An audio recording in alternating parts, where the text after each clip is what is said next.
Welcome back. Last we saw each other, we were approaching the letter L. L is for Lowell Correctional Facility, where Sarah will be spending the rest of her natural life until she dies. It's not known to be a great institution. There are a lot of problems there, which is a shame.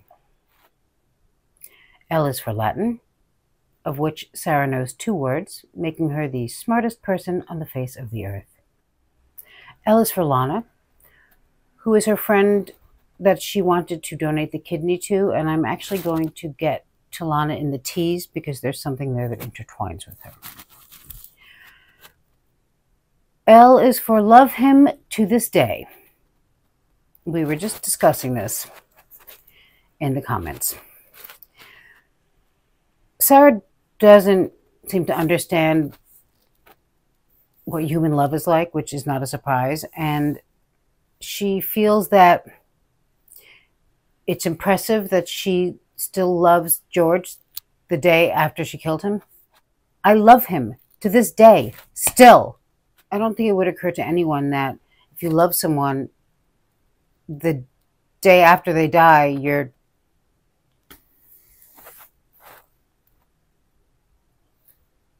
M is for murder, 2nd degree, of which Sarah was convicted.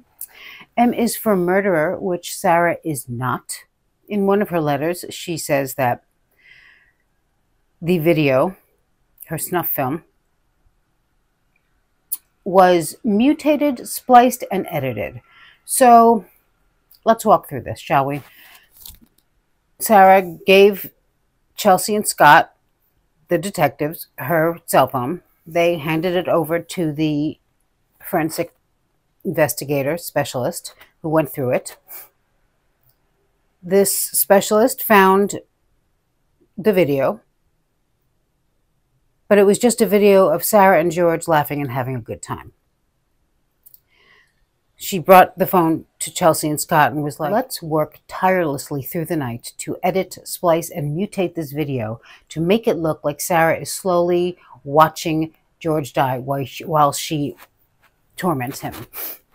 Because she's got that short hair and that good penmanship. Fuck this broad.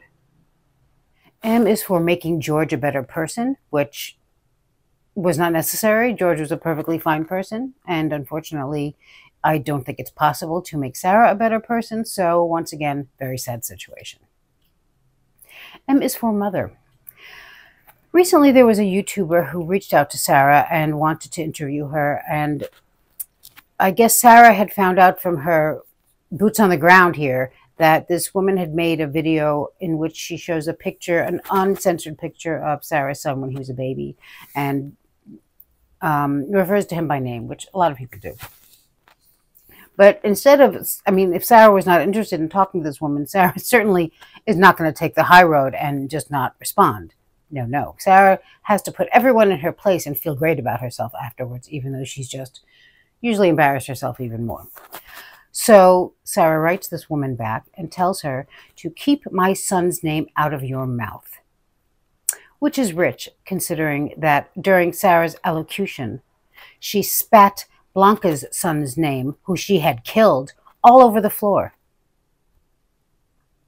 Disgusting. M is for malingering. And malingering is the fabrication, feigning, or exaggeration of physical or psychological symptoms designed to achieve a desired outcome, such as a personal gain, relief from duty or work, avoiding arrest, receiving medication, or mitigating a prison sentence. Sarah cites her glucose concerns when badgering Brian daily to send her a hot meal. Do you know what glucose concerns are? Bubkiss, that's what. Sarah also had a cancer scare, and here's what I think happened. I think that Sarah went for an exam, and they found a skin tag they had to remove. And before doing anything else, Sarah immediately sat down and wrote to Brian's family court lawyer and the family court and told them that she has been diagnosed with cancer and she doesn't know the outcome yet or what the treatment will be. And in doing so, unlocked the final zone, World 8-4, level 1000, and she achieved the worst person on the face of the earth. She killed the dragon, if you will. Congratulations, Sarah. Well done. That was the first and last we heard of that cancer. M is also for mentirosa, which means liar in Spanish. Cause right now you just a liar, a straight mentirosa. Today you tell me something y mañana otra cosa. N. Sarah's got a lot of N words. No malicious, which is not English. It's completely improper use of the word malicious. And no malicious content, which also not correct. No malicious content was toward this. At all. Or was it no malicious content was toward this ever? I'm not sure, because again, it's not really, I'm remembering it phonetically because doesn't make any sense really. It's like, I don't know so much as impaired means it did affect, yes, that kind of thing. Like, N is for non-stereotypical, because Sarah wrote a letter to, I believe it was Judge Wooten, telling him that she is an observant, intelligent, non-stereotypical inmate.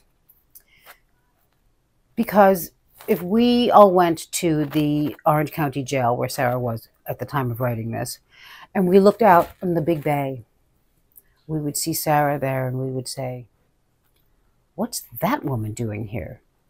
She's clearly a woman of class and distinction. There must have been a mistake. Then she would look at us and she would say, compos mentis, and we would say, immediately remove her. She does not belong here. Another N phrase, not by choice. Sarah seems to think that it makes her look better if all of her attorneys, all of her court-appointed attorneys, and one that wasn't court-appointed, quit. Not that it was her choice to get rid of them. And I mean, both make her look terrible, but if anything, them leaving against her choice makes her look worse, because clearly she is the problem there in such a way that they could, I mean, these are attorneys that deal with very difficult personalities and criminals all the time. They rarely quit, but I think she thought that would help her not forfeit her right to court-appointed attorneys, but again, stupid. The most famous Sarah N is not intentional, and my favorite Sarah N word, nonetheless. Sarah throws the word nonetheless around willy-nilly, using it almost exclusively incorrectly. I think she's thrilled with herself that she knows a word that's more than 2 syllables. She thinks it makes her sound intelligent and educated. Unfortunately, she is neither. You don't have to be educated to sound intelligent, but Sarah's really working against the grain here because she's got none of these qualities. Nonetheless, please, if you don't mind. And nonetheless, as I've already told you, nonetheless, I was trying to do CPR. Nonetheless, that I had to I was trying to do CPR, nonetheless, with his family. N is also for 9-year-old son, which Sarah threw out as a flare every time she remembered that she had a 9-year-old son. Especially having a 9-year-old son. I don't know. Like, why? 9-year-old son would be. Why would I do this with having a 9-year-old son? What does having a 9-year-old son have to do with it? O is for Orange County Jail, where Sarah spent more than twice the amount of time than she did in her townhome. O is for Owens, who is MIA. Disappeared off the face of the earth, not surprisingly. Not long after the trial, he disconnected his phone number and took down the website he's had up for years and years. I don't know what he expected to happen, but none of this is a surprise to us. P is for plea deal, which Sarah was too stupid to take. P is for Patricia Cashman, who Sarah immediately told had to change her snotty attitude, and then wondered why Patricia Cashman didn't like her. Patricia Cashman also helped Sarah give birth to another wonderful Sarah Boone P word, which is pretend judge. Sarah Boone wrote Judge Cranick telling him that Patricia Cashman is so terrible that Sarah had to create a pretend judge. And she told Patricia Cashman, who has been an attorney for 40 years in good standing with an excellent track record, that she should pretend there is a pretend judge there so that she can straighten up and fly right. P is for probation officer. Sarah loved George's probation officer. She was wonderful. She says that she called Sarah once, which I'm sure she did not, and they were on the phone for 42 minutes, which I'm sure they were not. And it was just her and Sarah talking about how great Sarah is for George. I went down and met his probation officer, which I say she's wonderful. That's one of my questions too I need to talk to you about. Hugged me and said how much she knows that I take care of him. She called me personally one time when George was at work, when he was working. 42-minute phone call. She and I just saying how grateful she is that George has me. And she knows how hard I'm working to help him. And how much she's done for him and how much she's helped him as he lies on a coroner's slab.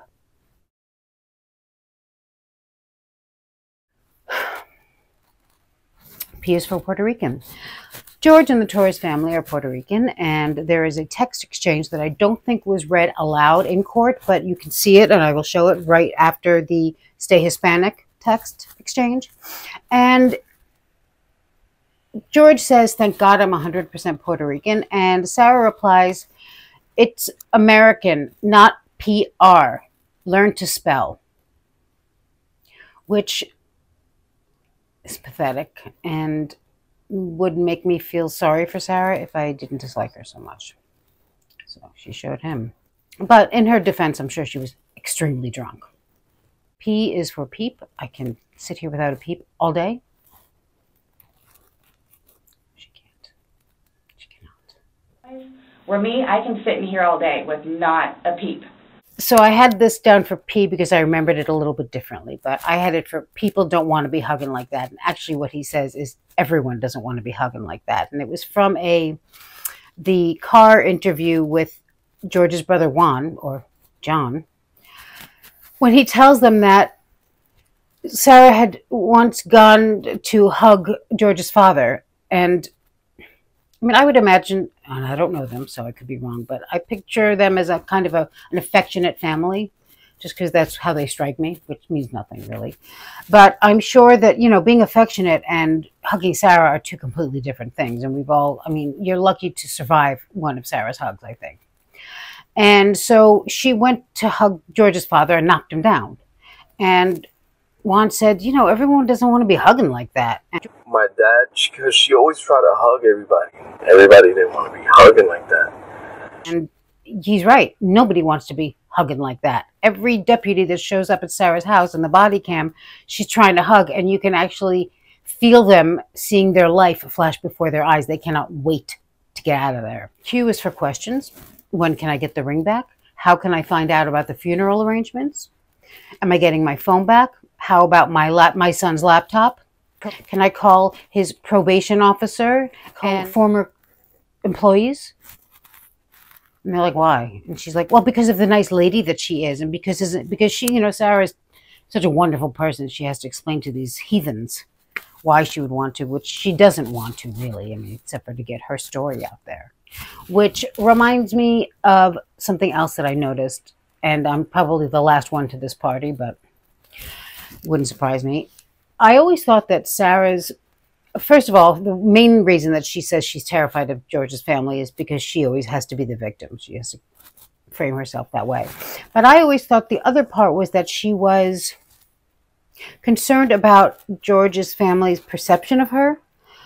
And I'm sure she is to a degree, but this seemed, she was really working overtime with this family thing and what they were going to tell them. And I realized that it was because she was scared that they were going to go talk to the Torres family and hear a very different story than the one that Sarah had told. And that also shows that Sarah knows the truth to some extent. She knows what the Torres family is going to say and why, which of course shows that she's a horrible person. It's not like she's completely delusional. Not completely delusional. She knows. I mean, we've been through this before. I know she knows, but it's very hard for me to really understand. It's for read a book and ride my bike. One of my favorite clips. Well, I'm going to go upstairs and read a book, or I'm going to go for a bike ride. Or the next thing I know, he's drinking. Where I don't want to drink. I don't want to drink. The occasional wine, whatever, or if it's a weekend, that's when you have a good time. You don't have to wake up the next day. S is once again for snotty attitude. S is for somebody needs to call Brian. And S is for sword of injustice, which she wrote in a letter to Kranick incorrectly. Of course, she meant sword of justice, which still sounds stupid. I mean, it is not medieval times, despite what Sarah's haircut seems to think.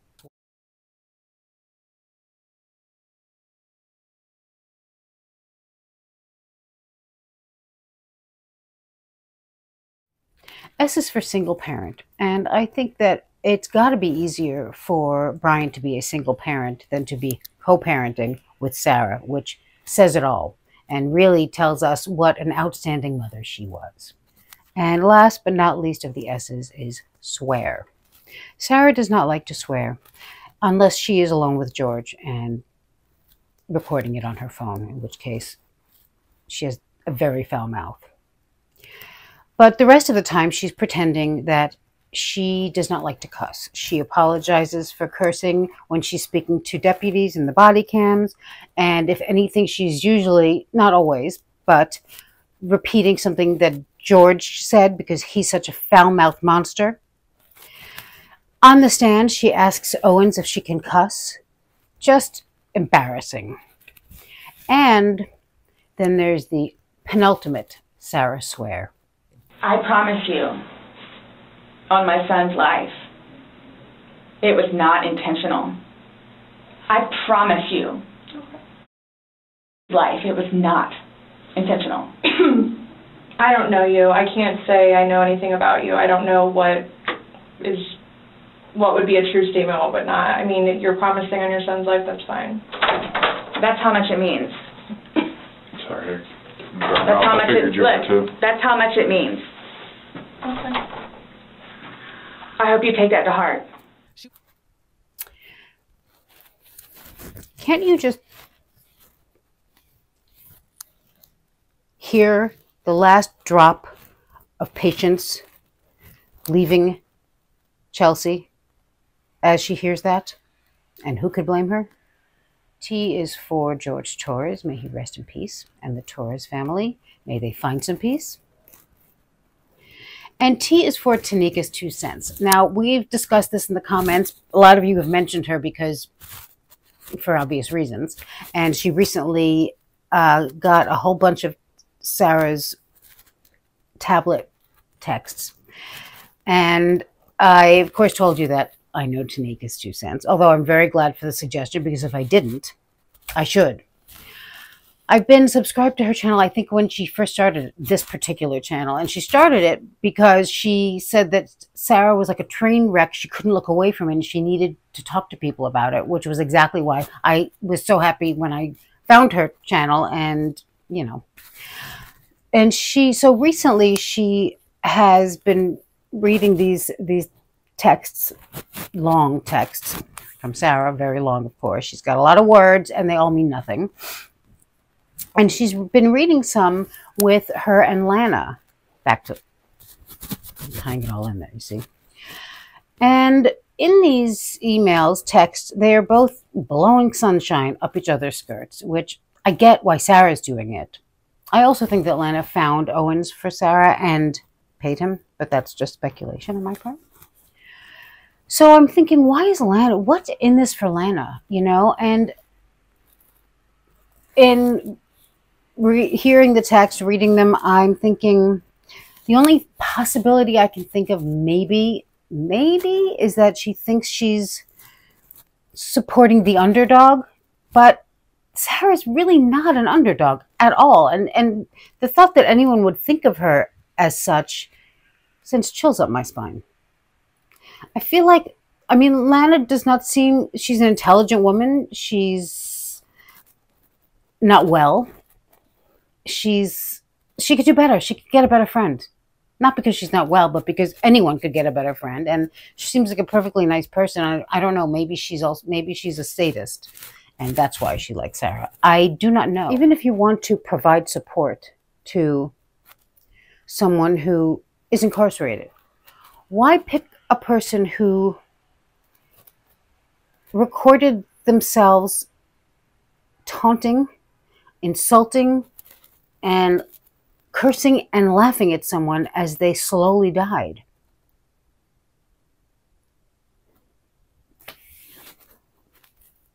Does anyone have any thoughts on this? Because it's very strange to me. Also, just in case anyone watching this doesn't know Tanika, I will put the link down below for Tanika's 2 cents. She also, Tanika that is, told us about the judge in the upcoming Stephen Stearns trial, so we know that Mr. J is the state's attorney. And what I didn't know is that the judge is the same judge as the Anthony Todt trial. And that is a star-studded cast. And I actually mentioned this judge a few videos back because he said something to Anthony Todt that kept coming to mind during Sarah Boone's trial, which was that Anthony Todt was a destroyer of worlds. And I kept thinking about that when thinking about Sarah and watching that trial. T is also for, that's my name, don't wear it out. V is for violent when she's drunk. Can you imagine somebody asks someone to tell them about you, even if it's, let's say it's an ex-spouse, okay, somebody who, not your best friend, but somebody who, there's some bad blood there potentially. And the first thing they say is they can be violent when they're drunk. I mean, that's, wow. V is for videos, which I will never show. V is for verdict. Your answer?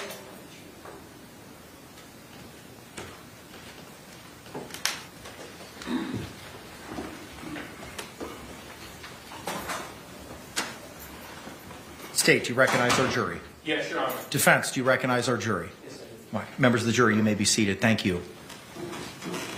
Members of our jury, good evening. I understand that you've come to a verdict in this case.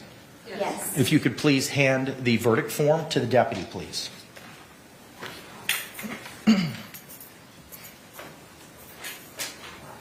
Thank you, sir.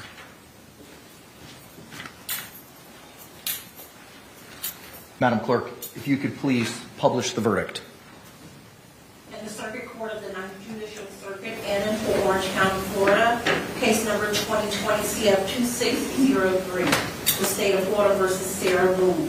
Verdict. We, the jury, find the defendant guilty of murder in the second degree as charged in the information. So say we all, dated at Orlando, Orange County, Florida, on this 25th day of October 2024. The form has been signed by the foreperson. Madam Clerk, please poll our jury. Juror in seat number 1, is this your true and correct verdict? Yes, it is. Juror in seat number 2, is this your true and correct verdict? Yes, it is. Juror in seat number 3, is this your true and correct verdict?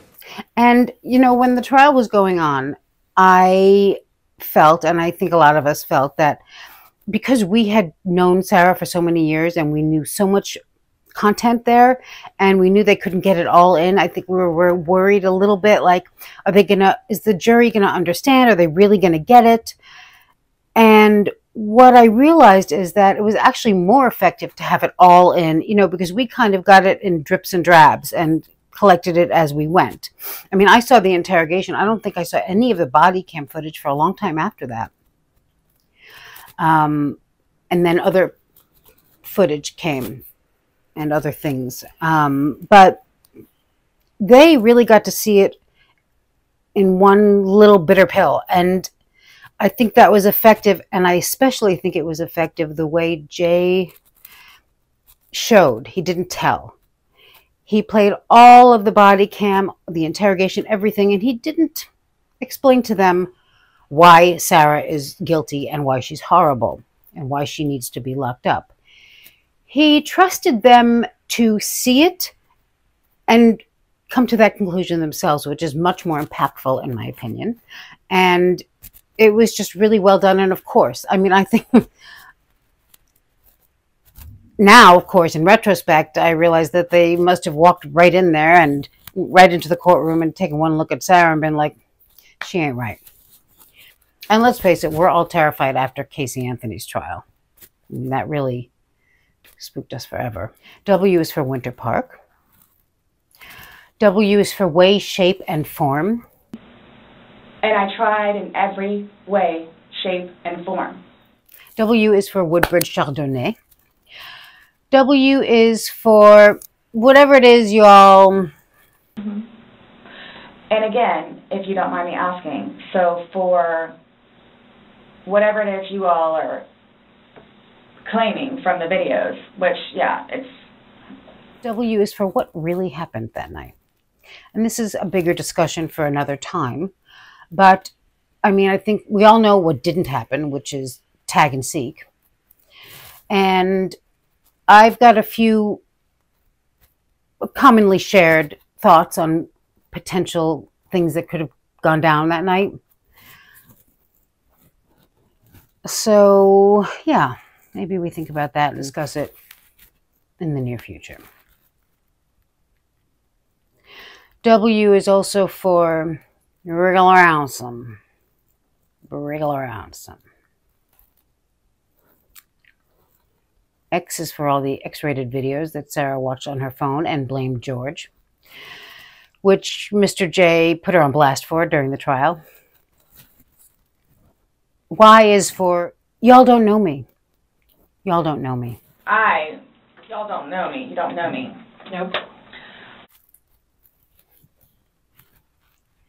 Z is for Zoe. Now, I'm pretty sure that Zoe was the name of one of Sarah's dogs. I know at least one of you will be able to tell me if I'm right or wrong about that. And please do.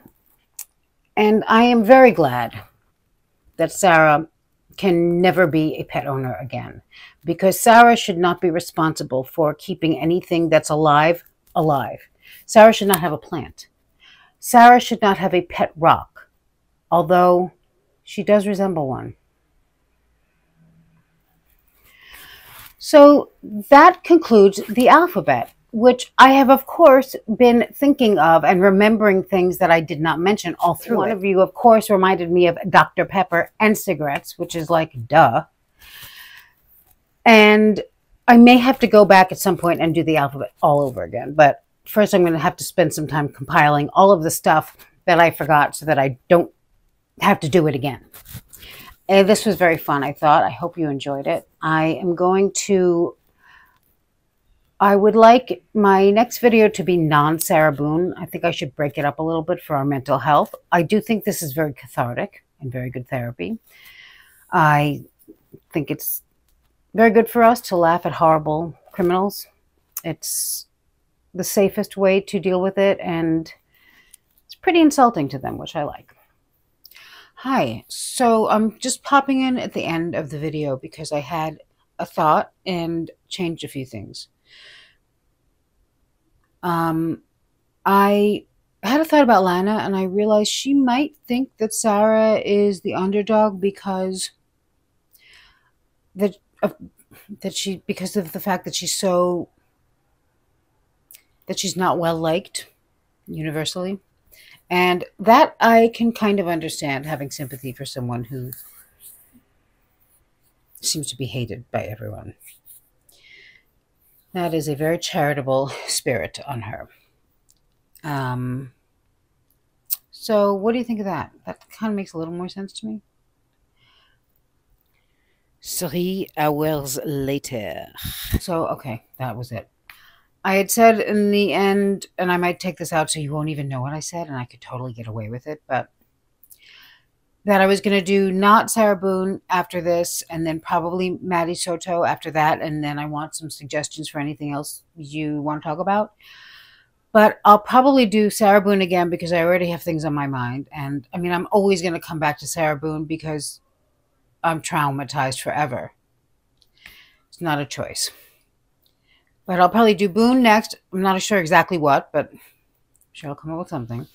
And then Maddie Soto, which I did start working on. So that will likely be the next non-Boone. And let me know if you have any other suggestions. And if you don't worry. I will come up with something. Thank you for watching, and I will see you soon.